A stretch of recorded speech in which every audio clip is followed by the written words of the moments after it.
Call the meeting to order at 7 o'clock. Welcome to the June 19th, 2023 meeting of council. Mayor Sue Clark could not join us tonight and sends her regrets. In absence of the chair, I'm looking for a resolution for the appointment of a chair for tonight's meeting. Seconder? Aaron, all in favor?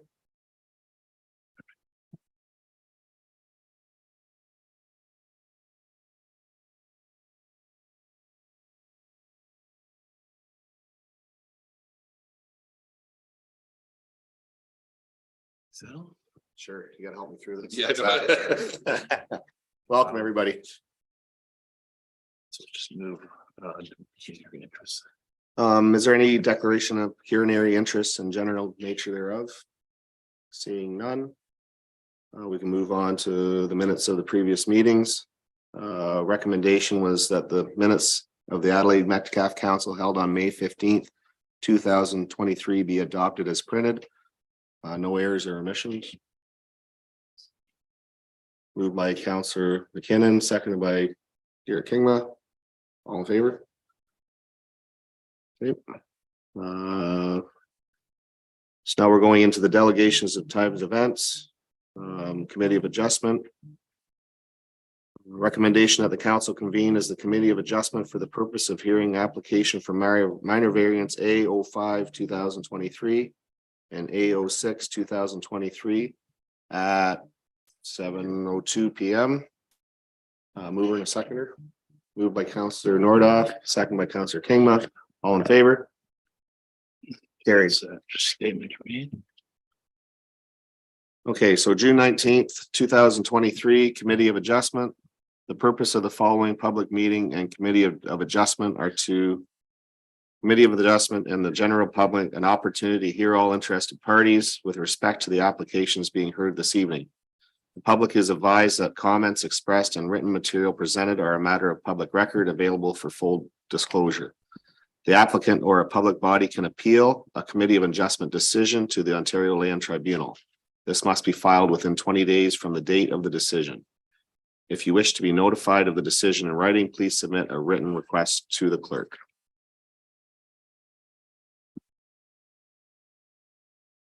So basically we can start in the. Yeah, we'll go right into the next.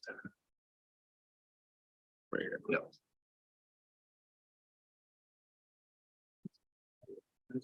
Okay, so I guess we'll start with application for minor variance number A05-2023, owner Mark and Francis Bycraft of 10143 Townsend Line.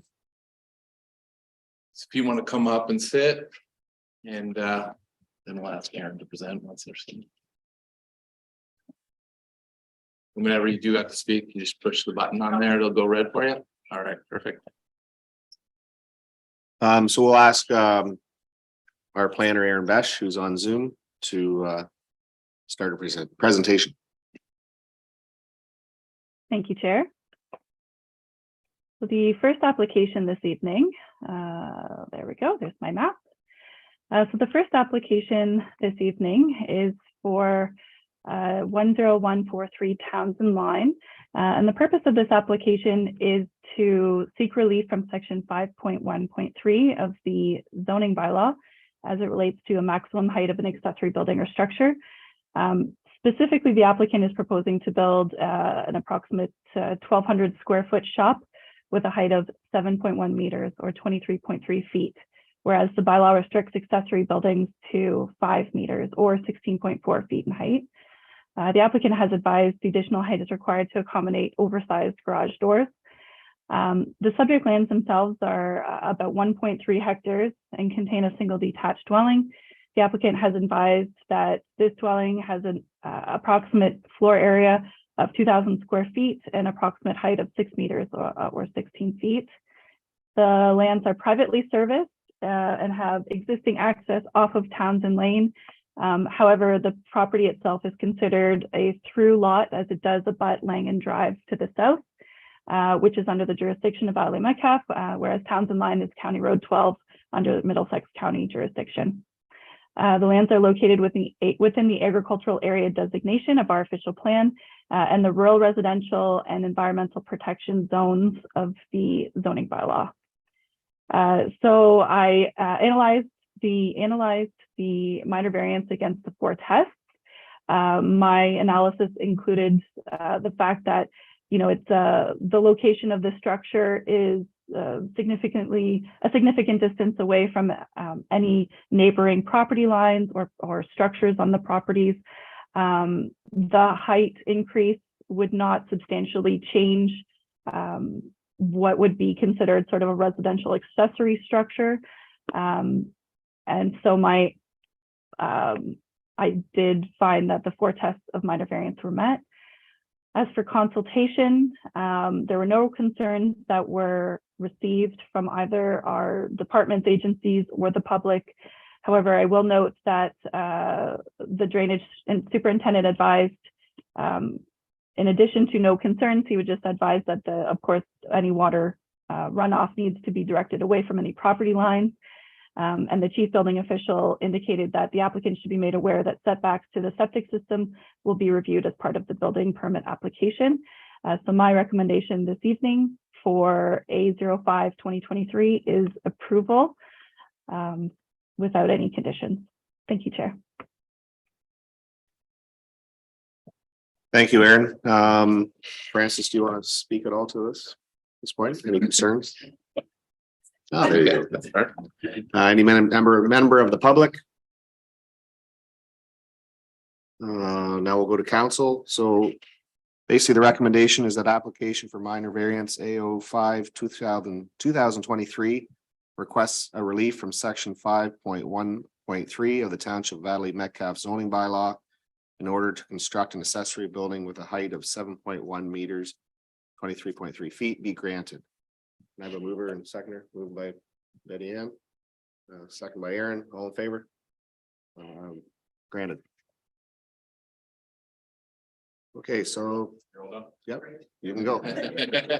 You can go back to soccer. And you don't have to stick around if you don't feel like it. Thank you. Yeah. Okay, so now we'll move into the next one, application for minor variance A06-2023, owner. Sorry if I get this wrong. Okay. Izio and Lania. I'll leave that one. 29082 Kent Street. Okay, thank you very much. So this is the agent, like Madero's, just so you know. Mike Madero's the agent. Yeah, okay.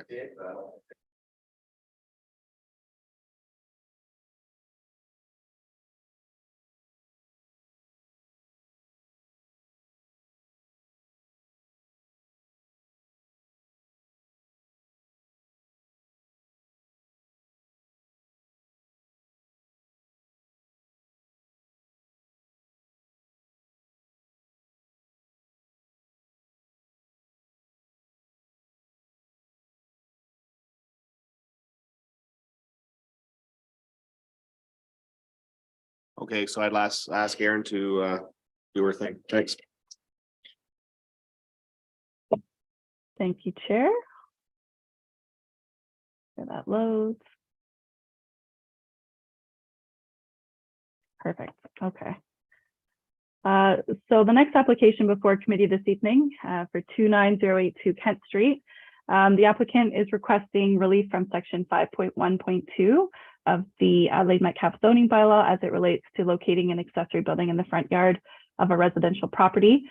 More specifically, the owner is proposing to build a 750 square foot detached garage with a front yard setback of 10 meters, whereas the zoning bylaw prohibits accessory buildings from locating closer to the front lot line than the main dwelling, which is approximately 25.5 meters setback from the property line.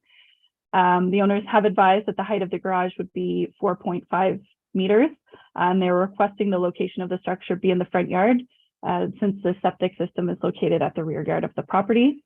So I will advise to council, the committee rather, that this is a corner lot, and although the driveway access is off of Kent Street, the front lot line is considered Egremont Drive, because it is the shorter of the property lines. So in a case of a corner lot, the shortest distance is deemed to be the front lot line.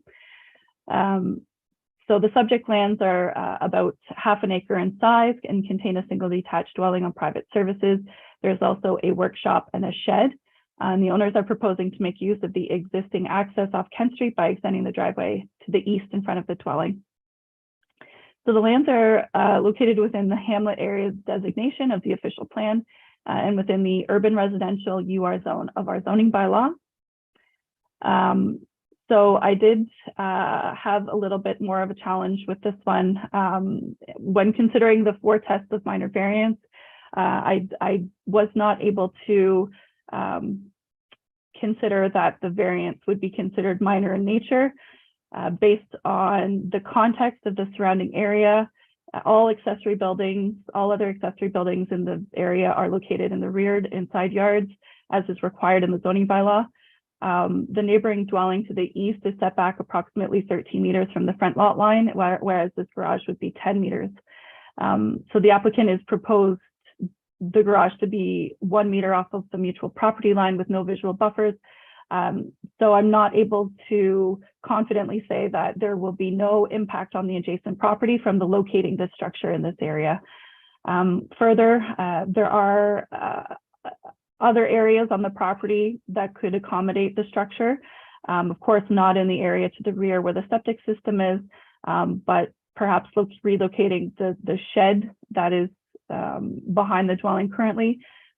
There's an area that could easily accommodate this structure. And finally, part of the analysis for the general intent and purpose of the zoning bylaw provision for locating in a side yard and rear yard is that the main use of the main structure is the predominant structure on the property.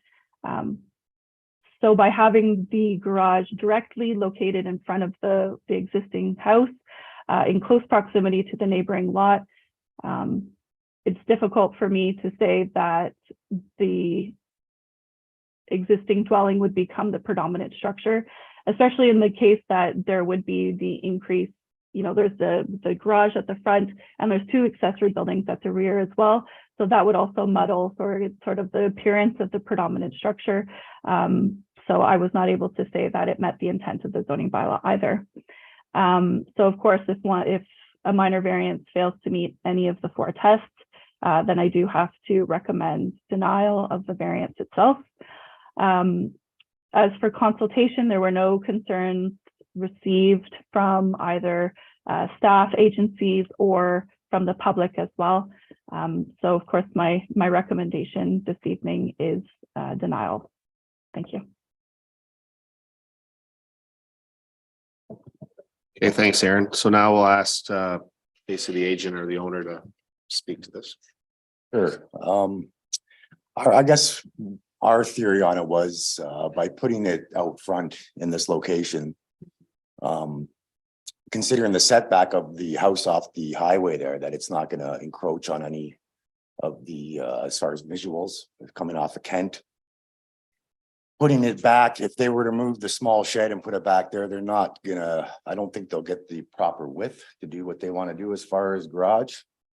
And then it would kind of block any further, if they ever have to do any service on their septic filter bed, then that garage is going to be kind of in that path, right? So that was the main reason why we figured putting it out front. Our idea here is not to build a shed, or it's to build a structure that's going to match the current home as far as the exterior of it. So our plan is so that when we're done, if you drove by, you probably wouldn't even notice that it was an addition to the property.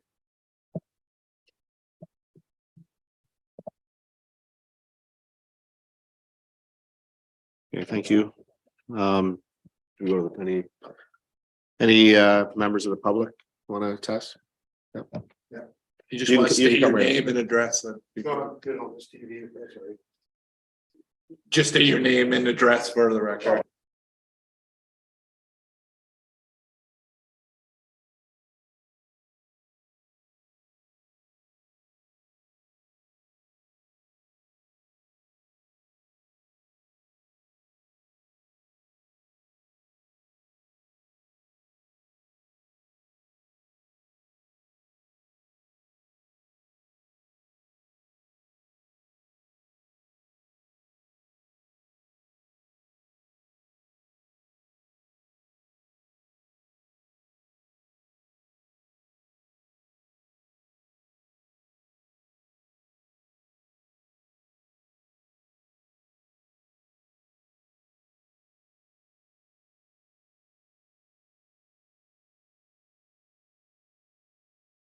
Because they're on Kent Street.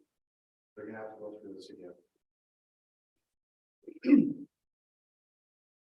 If they build out here, if anybody drives by the house right now, at any time, the place is impeccable. There's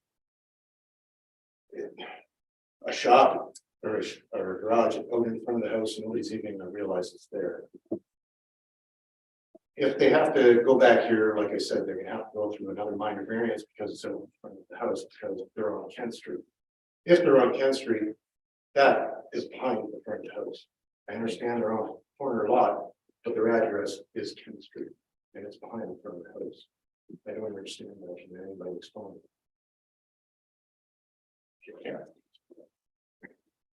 Aaron, would you like to make a few comments again? I'm sorry, I wasn't able to hear much of what was being said. So Aaron, it was just a clarification on what's deemed a front yard through the bylaw. So the argument was that it faces on Kent, the address is Kent, so just, yeah. Sure. So to the chair, or through the chair to the rest of the committee, a front yard is considered anything between the front wall of the dwelling and the front lot line. So in this case, although like you said, it is accessed off of Kent Street and the address is Kent, the house actually faces onto Egremont and it is the shortest lot line. So that is deemed the front yard. So anything from the wall of the house to the front lot line is front yard. Anything from the side of the house to the exterior lot line, being Kent Street property line, that is considered the exterior side yard. So in order to actually be located in a where the bylaw requires, it would need to be behind the house and actually no closer than the existing dwelling as well. So sort of anywhere that they located this structure on the property likely would have required a variance. Hopefully that helps. Aaron, I think, can I make a comment? Just, I know what, Brian, you couldn't hear it very well, but one of his questions was if it went along behind the house along Kent Street, it would still be in front of the house and they'd have to go through this process all again because the septic's at the back corner. Do you have anything to say basically to that? That was one of the questions. I didn't know if you heard it. I didn't, you're right. Thank you for restating that, Chair. So no, you're absolutely right. We, Mike Medeiros and I had talked back and forth several times. It was always the understanding that likely a variance would be required. If it was to locate in that particular location, it would be more supportable from a planning perspective. That's kind of where the difference would be there, I suppose, but it would also require variance, yes. Okay, thank you, Aaron. Yep, so certainly. Yeah, so having said that, we realized any addition or any structure added would require variance, no matter where the location was on the property. Our thought here was getting the most bang for our buck as far as size. So the Polderbacks have already done a top to bottom renovation on the home. They plan on doing a bunch of stuff outside. And so our thoughts were, before we do the exterior of the home, then let's figure out this garage. Let's get this sorted out so that we can do it all together at the same time so that everything flows. This project's all about maintaining proper flow between the two buildings, regardless if we put it in the front or if we have to reapply to put a garage on the side of the house. To me, if you were to add a single bay on the existing garage, which would probably be the next move we would do, they're only going to get probably a quarter of the space that they require. And then you're kind of encroaching onto Kent Street. So when I drive by on Egremont and I look over and I see this new garage, I'm not going to notice it. But when I turn down Kent, all of a sudden it's sticking right on the side of the road. So from what I understand between me and Aaron, I think she was supporting adding the 14-foot addition onto the current garage. So that would be like, if this does not pass tonight, that would be our next move. But at the same time, like I said, it doesn't really fit what they want. as far as the homeowners, and I feel that that now you're encroaching onto Kent Street, so now it's more of a visual thing, but that's just my professional opinion. Thank you. Any other comments from the public this time? Just being a homeowner, but aesthetically, it will look very nice. I mean, we're very happy there. We love our new house. And we just like to be able to build our garage just for some vehicles that we have. Just more. Sure. Yeah, no, thank you. Now we'll turn to any comments from council. Betty Ann? Through you, Chair Mike, to Mike Medeiros. Could you show on the screen here where the weeping bed is and the septic system, please? So it's a pretty big field because, as you know, out here, you guys have pretty heavy soil, so from the documentation, so I wasn't around obviously when this was put in, but from the documentation that I've seen, it basically takes up this whole area of the yard. You have a tank right off the house in this area, and then the filter bed is that whole area, So your building lot is contained within that area that's proposed. Yeah, so we couldn't, that's why I'm saying, yeah, if you put a structure in this area, when it comes time later on to replace this, because they need to be maintained and serviced and replaced, you're gonna have problems, yes. Thank you. Any other comments from council? Garrett? Yeah, through the chair to Mike, I wonder about the so-called off-site impacts that could be produced by building this structure where it's indicated. Have you any thoughts on that? So we've had conversations with the current neighbor now. And he had no issues with that. A matter of fact, I think he has a hot tub or something out front. And so he was thinking, well, this garage is going to actually give me privacy. So he was thinking this was a great thing. So having said that, I realize that's only one homeowner. The next guy that comes along, he's going to purchase the property, realizing that the garage is already there. So you really shouldn't have a problem with it. Do I see any impact with this building as far as when I look around there? I've done a bunch of work out here in Adelaide, and I don't see. I mean, the proper way is to probably put a condition on this that the plans are approved by you guys. So we haven't gone through the process to design this structure yet. First, we wanted the minor variance. If we could get it through, I knew that going into this tonight that it was, not a very good chance that it would pass, but that's why we're here, right? So anyway, if this was to get approved, I would get the drawings drawn up, and then I would present it to you and you guys could approve.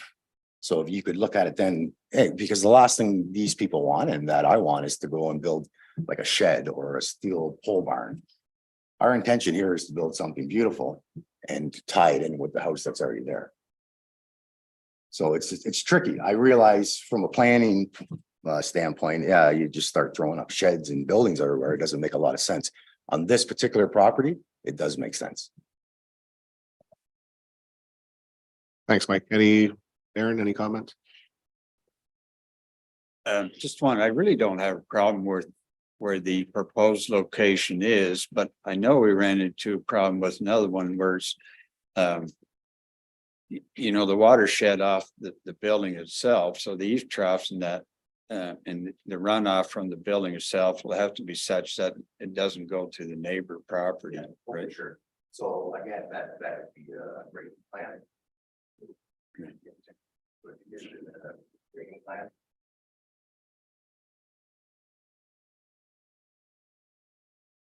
A lot you want to do here is just start throwing water into your neighbor's yard, right? So it's a 25 by 30 building, so it'll collect some water, but if we come up with a plan that designed to have it drain properly, then I don't think that there'll be any major impact on the neighboring properties. I do read that's part of consultation in here. Betty Ann? Just to follow up through you, Chair Mike. This that you presented to council Yes. tonight, is that the proposed garage that will be, you show us the drawings for? That's an idea of, I wanted to really make it clear that we weren't trying to build like a shed or a steel sided building. That would be an idea of the facade that we're proposing. So again, if we were to get this to push through, then we would get drawings done properly. And they would look like that, and then you guys could approve them, and then we would go ahead and construct. Thank you. I think at this point, I might reach back to Aaron. There's been a lot of different ideas thrown around here. Do you have any more comments, Aaron? If this were to get approved, is there a process because you've recommended deny or anything else to that nature? Yes, Chair. So I would recommend if committee is thinking about approving the application this evening, that they add a condition that the garage be located a minimum of 10 meters from the front lot line and a minimum of 1 meter off of the side lot line, which is what was applied for through the variance application. Just to ensure, like if you say, you know, the variance is to permit a garage in the front yard, we want to kind of nail it down a little bit more because that's kind of like a very blank slate statement. So locking down where it was originally applied for, something like that would be ideal, I think. So that's my recommendation for committee this evening. And in terms of like stormwater management and that is all something that would be dealt with at the building permit stage. So I don't want committee to have a concern about that. Okay, thank you, Aaron. Mike, any comments for? Yeah, I mean, that's nowadays, when you get a building permit, you get a site plan, so we could definitely do part of that could be a grading plan.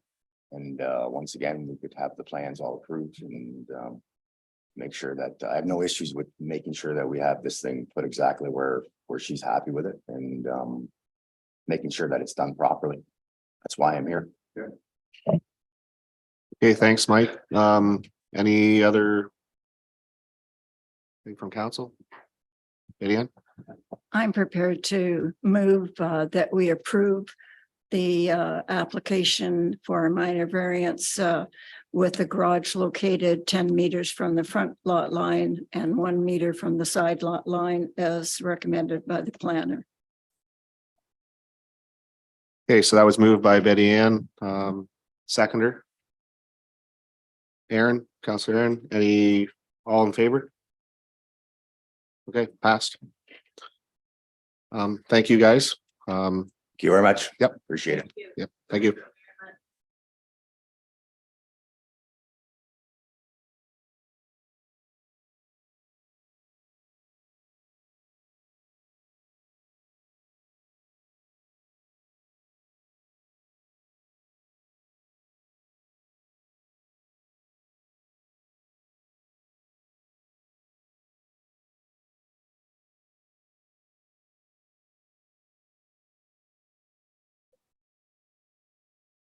Okay, so now I need, we're gonna move out of the Committee of Adjustment adjournment.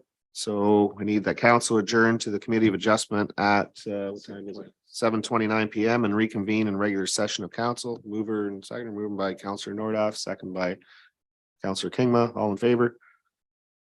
Thank you. Yeah, I think you're good to go, Aaron. Thanks so much, Aaron. Thank you.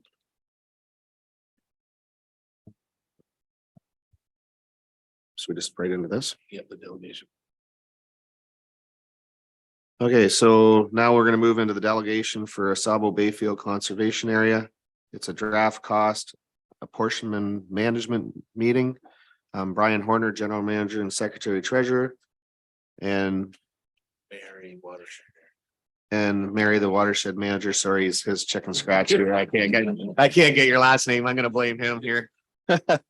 So we need a recommendation that council receive the cost appropriation agreement between the Township of Adelaide Metcalfe and the Asaba Bayflow Conservation Authority. So we'll move into that. Move by Leanne. Oh, so yeah, we're here the first. Yeah. Okay, I'm jumping ahead of myself. It's okay. You want to go right there? Yeah. No, we'd love to hear from you. Go Yeah. ahead. Okay. Yeah, I'm Brian Horner. I'm the general manager at the South Bayfield Conservation Authority. And Mary Belize is our healthy watershed manager. And I will say that, as you probably are aware, you share a member on our board with Middlesex Center. I actually invited Wayne Shipley, who's the representative. He unfortunately wasn't able to come tonight, but he certainly was invited. So just to get into it, you may or may not be aware why we're here. The province has deemed some of our services as category 3. And what they're saying for any category 3 items or services, we actually need cost apportioning agreements with our member municipalities to be able to levy for some of those programs. So that's why we're here tonight. I believe everybody has I think we don't have any flashy slides, but we had about 17 or 18 pages that were in your agenda package. And they're kind of made up. There's like 3 different items. So I'm just going to go through it. I can go through the some of the agreements and the numbers proposed. And then if you have any detailed questions on some of the programs and services, that's why Mary's here. She's the smart one in the group. So first of all, so the first section I have is just the guide that we have with our agreement. It kind of gives us a little history on the authority. And on the second page, we see the first part of what we actually talked about, distinguishing between category 1 items, which the provinces say are mandatory. Then we get into our category 2, and then the category 3 items that we're going to talk about in a little more detail later on. And the other part on this one with on page 3 under financial considerations, what I want to make clear, the numbers that you're seeing, those were the numbers that were in our 2023 budget, which has already been approved. What the province for this cost apportioning agreement, that's for services that's going to start in 2024. That's when we need these agreements in place to be able to levy for those items, but that's for 2024. So that's the financial impact. Nothing's going to change for 2023. It's just for 2024 and onwards. And the next couple of pages, more information, as well as the map of our watershed. The one I'd like you to look at is it's the last page, it's page 6, and it's a table 1. It says category 3 programs. And it's a breakdown of all our member municipalities and their portions. And you see at the very bottom number, it's got $204,000, and that's what our levy was for our category 3 items for 2023. And that 204,000, that represents about 15% of our total levy that we levy to our member municipalities. As you can see in Adelaide Metcalfe at the very top, the apportionment number of that 204,000 is about $4,600 for 2023. The other part on that I like to bring to your attention, so that $204,000 is what we levy our member municipalities, but that 204,000 is actually leveraged again to get the total cost of these 4 different categories of $1.2 million. So we leverage that $200,000 another 5 times to get up to the $1.2 million, which, in my mind, is a very good bang for your buck. The other sections in those columns are service areas. It's just a breakdown of the 4 areas: the watershed, sub-watershed strategies projects, environmental monitoring, the watershed stewardship and restoration program, as well as the education and outreach numbers. And I should back up a little bit. We say these category 3 items. Back in 2011, we went out to our some of our land stakeholders, and we had them. There was about 30 people, I believe it was. We said, what do you think we should be doing? What areas you want us into? And these items that the province has deemed as category 3, these 4 areas that we've covered, these are the ones that they want us to be into. They want us to be doing the stewardship. They want us to be doing the education and the monitoring. So I just wanted to address that one. The next few pages is the draft agreement. A couple areas of highlights, and this agreement, we met with all our member municipalities, including senior staff at each one. And we gave them a draft agreement. We asked for feedback, and that was last, I believe it was Morgan and Michael. I'm not sure if there's anybody else that we met with, but for two of us, we asked for feedback. You know, this is our draft. What else would you like in here? And so what you have in front of you is, excuse me, has been vented through all senior staff at all member municipalities. And this is what we come up with. A couple of things that we've got in here, just for interest. You'll see on the page 1 of the agreement, it says the initial term, and we've got in there the initial term. It actually works out to 5 years. And then after that, we're saying 4 years. It came up when we met with staff, why that is. So we say the first agreement would be for 5. And what it's going to do is it would come in, it would kick in that new council, kind of a new council's term. And it would be in their second year of term. So we all appreciate that everybody, their first year is very busy. So we were looking at it to get the second year, but then again, each council would have their kick at the can per se. So that's why that's in there. The other numbers that you'll see in there, again, that's just like on Schedule A. It talks about it's the individual service areas, but it's words to the numbers that you've seen in table 1 that we've shown. Okay. So that's that one. And I guess the last one I have in here, it's titled it's Beyond 2023. It's just another document that when we came to, we met with staff. It's another document that we provided for other services that we also provide. And it kind of with detail, and it also has on the last page of it's kind of some little graphs on, the breakdown by category of the funding and from the different sources. So I think that's all that I can remember I'm supposed to be saying right now. Now I'm going to turn it over to Mary. Thanks. Thanks very much for having us come this evening to talk about our watershed programs at Asaba Bayfield. I appreciate it's not a huge area that part of your jurisdiction in our watershed area, but it is important, and there are services that we provide for that watershed scale. When it comes to the things on your plate, you have a lot. I realize A to Z, ambulances to zoos, maybe it's just quite a lot of things that you have to deal with. And when the environment comes up, I'm sure it's okay, where are we going here with this?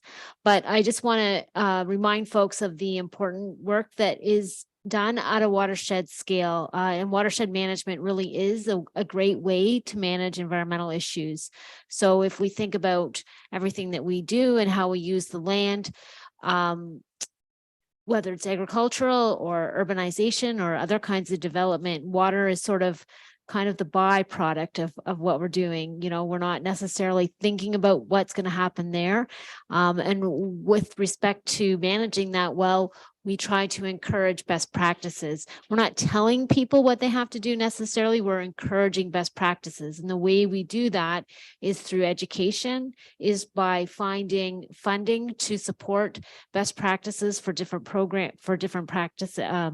So find funding to support the different opportunities to hold on to that water a little bit more, so that we're reducing the erosion risks, the water quality problems, the biodiversity issues further downstream. So it's just that work at the upstream area that helps with downstream costs.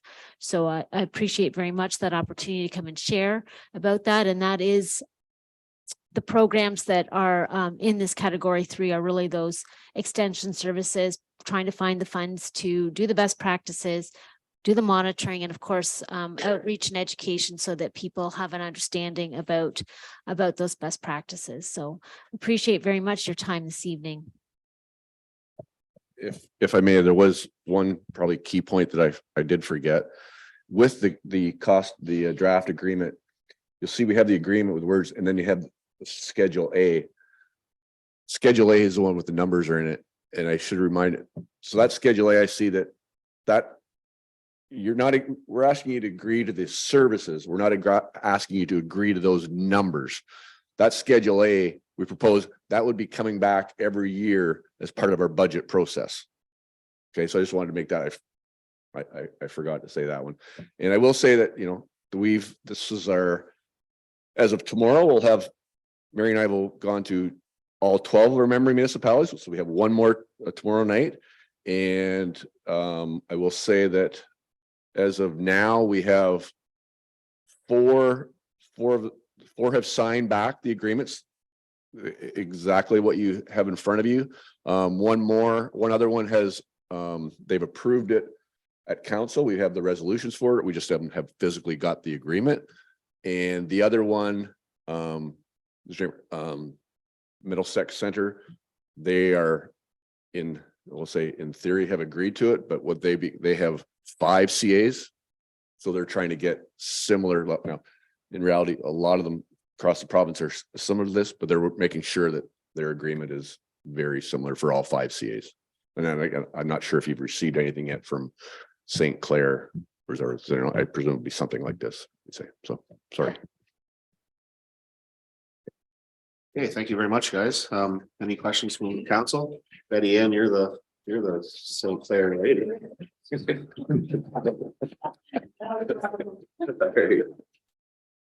Okay, we'll move into what I read before. We need a recommendation that council receive the cost appropriation agreement between the Township of Adelaide Metcalfe and the Asabo Bayfield Conservation Authority. Can I get a mover? We're gonna read the other part. Oh, okay. Further that the cost appropriation agreement be forwarded to the July 17th, 2023 meeting of council for consideration. Betty Ann, seconded by Councillor Nordoff. All in favor? Approved. Thank you. Thank you, guys. Yeah.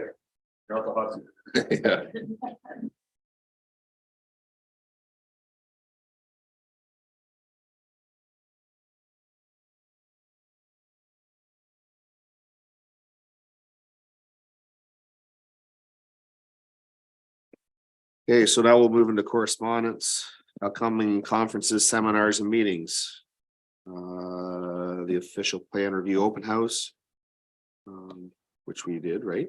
No, in person. Oh, the in-person. So, 6 p.m. to 8 p.m. at the Adelaide Metcalfe Fire Station. 26. On which date? 26. Of June? Yeah. On June 26th. Sorry, that wasn't written down there. Yeah. And then number 2, the official plan review virtual open house Tuesday, June 27th from 6 to 8. There's a registration link for that. And number 3, Adelaide Metcalfe meeting with council Monday, July 17th at 7 p.m.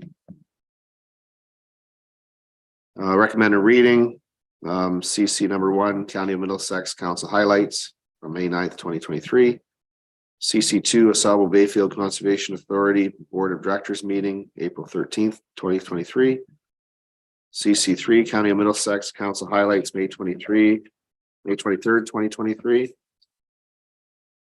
CC 4, Blue Water Recycling Association Board of Directors meeting highlights, May 18th, 2023. CC 5, Asabo Bayfield Conservation Authority Board of Director meetings, May 18th, 2023. And CC 6, Middlesex London Health Unit Board of Health meeting summary, May 18th, 2023. Moving into action required. CC 7, a resolution from the City of Cambridge Highway Traffic Amendments. Any comments from council? For support. We got to move for support. Do we have a seconder?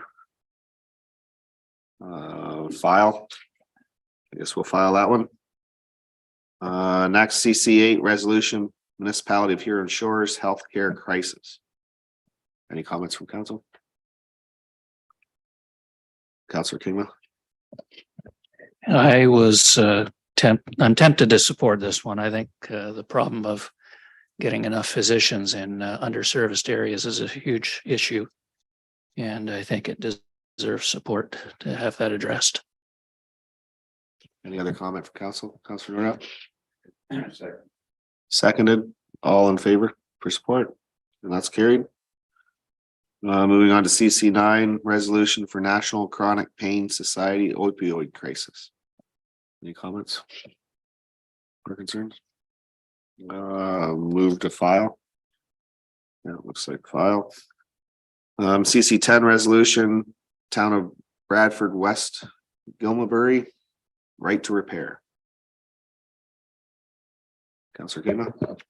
Support. I think it's important for agriculturalists to be able to service their own machinery without too many hurdles. To second that. All in favor? Yep, so approval for that one. And last one, CC 11, municipality of Tweed, whole infrastructure.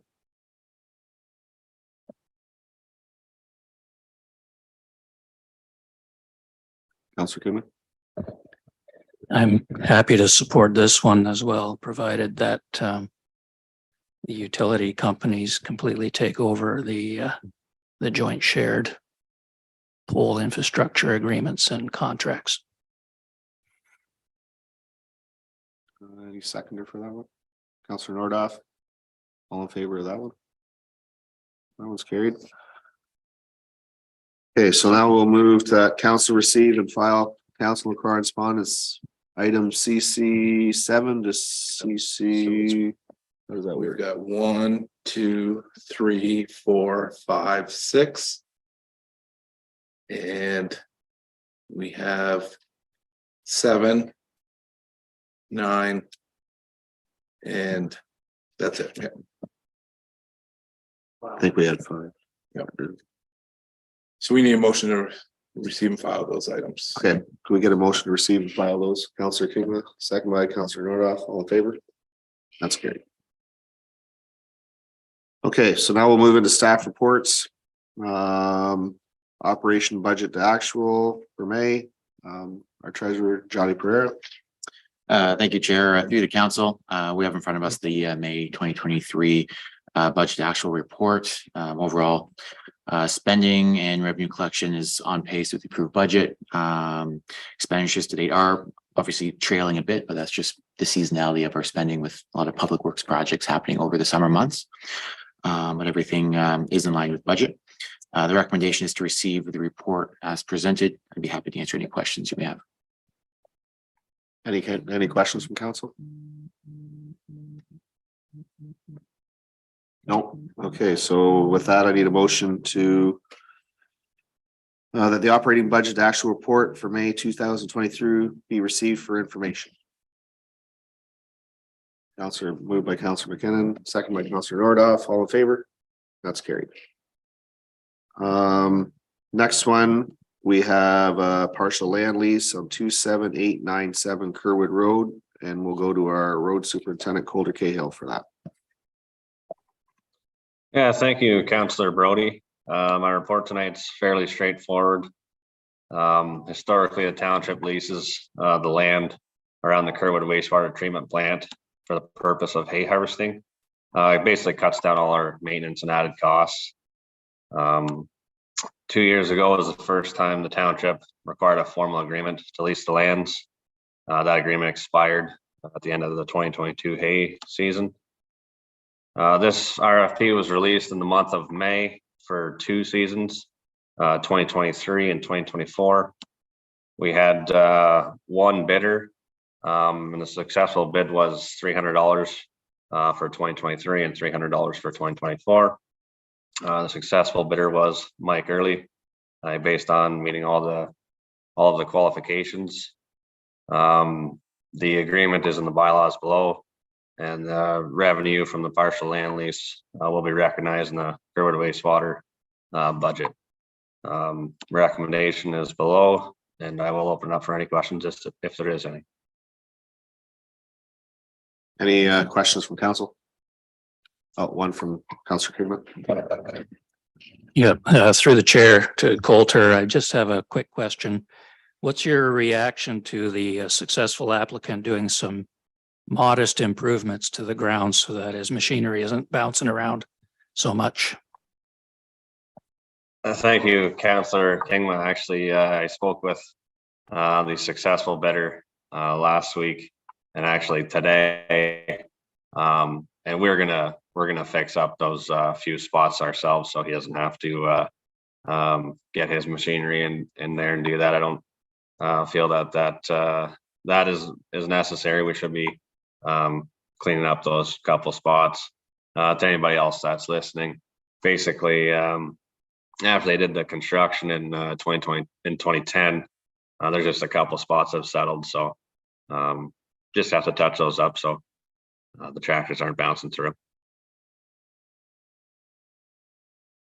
Thanks, Holder. Any other comments, council? So basically I need a motion that council approve the bid proposed and submitted by Michael Norman Early for the partial land lease at 27897 Kerwood Road for 2023 and 2024 and the amount of $300 per year. Mover, Councillor Nordoff, second, Councillor Kingma. All in favor? That's approved. Okay, next we're going to move into signage bylaw exemption, and we'll hear that from Mr. Bernier. Thank you, Chair Broy. To members of council, pretty simple request that we've received subsequent to implementing our signage bylaw. We did get one outside the norm, and I think the report explains it pretty well. Basically, you know, it is zoned urban residential. Typically in urban residential zones, we minimize the impact of signage. What does it say there? Not exceed 0.4 square meters. So this property is located right along the commercial corridor. They are locating a home-based business or a real estate business. They've been in consultations with Aaron concerning that. So they were outside of the boundaries. I think there's a picture attached to the report of what they want, a high quality sign. So I think in the name of common sense, I'm asking and recommending that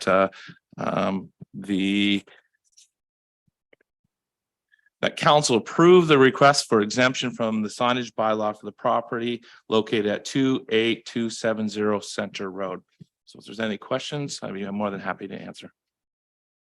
Any questions from council? Okay, so now we need a recommendation. The council approve the request for the exemption from the signage bylaw for property located at 28270 Center Road. Mover, Betty McKinnon. Seconder, Councillor Nordoff. All in favor? That's carried. Okay, so now we need a recommendation to move into closed session. So we need the council adjourn to a closed session at 7:53 p.m. Pursuant to section 2392 of the Municipal Act 2001 as amended to discuss the following matters. Proposed or pending acquisition or disposition of land by the municipality or local board. Potential disposition of municipal property. B, personal matters about an identifiable individual, including municipal or local board employee. So that's a human resources matter. And C, litigation or potential litigation, including matters before administrative tribunals affecting the municipality or local board. Servicing agreement between Adelaide and Strathroy Caradoc. Have a mover, seconder to go. Mover, Councillor Nordoff, second by Councillor McKinnon. All in favor? That's approved.